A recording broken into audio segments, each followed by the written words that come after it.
دوای 47 ساڵ لەو تاردان لەسەرم مینبەرە و پێگەیاندنی دەیان مامۆستای ئاینی مامۆستا مەلا خالید لا گوندی هاودیانی سنووری ئیدارەی سربەخۆی سۆران ماڵ ئاوایی لە موسڵمانان دەکات کە 47 ساڵ ئامۆژگاریان دەکات. لەگەڵمان بن مامۆستا مەلا خالید بۆچی واز لە مینبەر و تاردان دێنێت.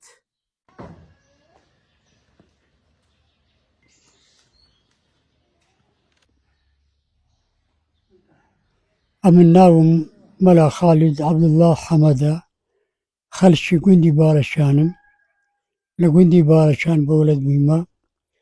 ساڵی 74 ئاوارەی ئێرانێ بووم.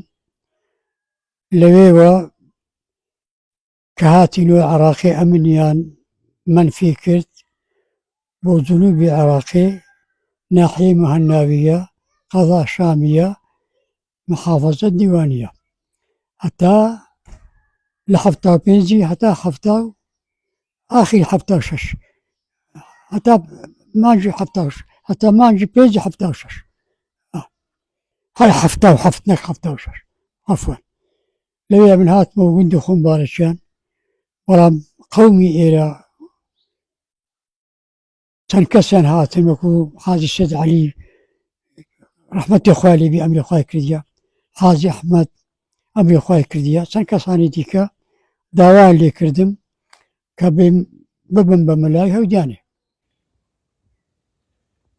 ئەمن لەو مزگەوتەی تەبعەن لە بابەت خوتبە و کە خوتبەم داون، لە هەموو بابەتێکم خوتبەم داون، لە بابەتی دین و ئاین و جا چێ نوێژ بی، چێ زەکات بی، چێ حەج بی، چێ قیامەت بی، هەموو شتێکم گوتووە.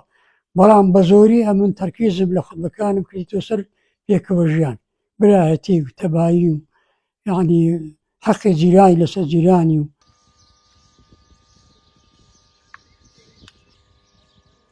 مامۆستا مەلا خالید تەمانەوە زیاتر لە 45 ساڵە من منداڵ بوون کە ئەو هاتیتە ئێرە بە ماڵەوە، وەختی منداڵی گچکە بوون.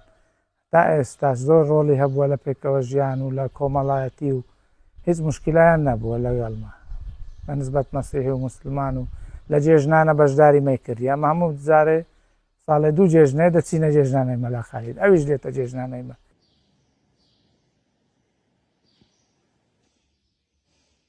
ئەمن لە 20 دەی 1964 ئیجازەم وەرگرتووە لە خزمەت حاجی مەلا عەوڵای خەڵاتی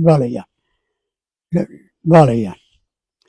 لەو کاتێکەوە ئیجازەم وەرگرتووم، مانگە پاشی ئیجازەی ژنیشم تەمە هاوسەریشم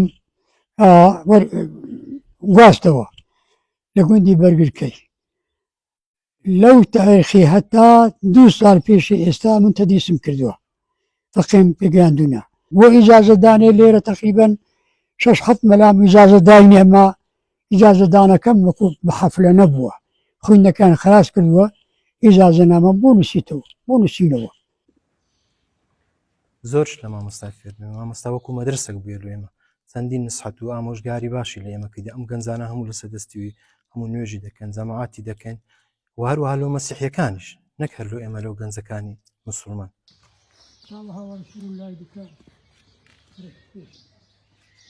داوام لە قەومەکەی کرد لەبەر ئەوەی کەوا اختیار بوویمە و لە پاشێنش چاویشم کردبووی نابوونی تەبعەن، و لە عینی کاتیشدا تەقاعودیش بوویمە، خاندنیش بوویمە.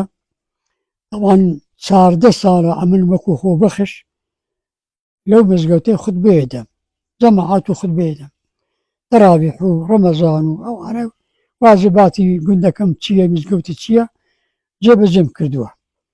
زۆریش مەمنوونم لەو قەومەی کە داوای ئەوەم لێکردین کە چیدی نەتوانم خوتبەی بدەم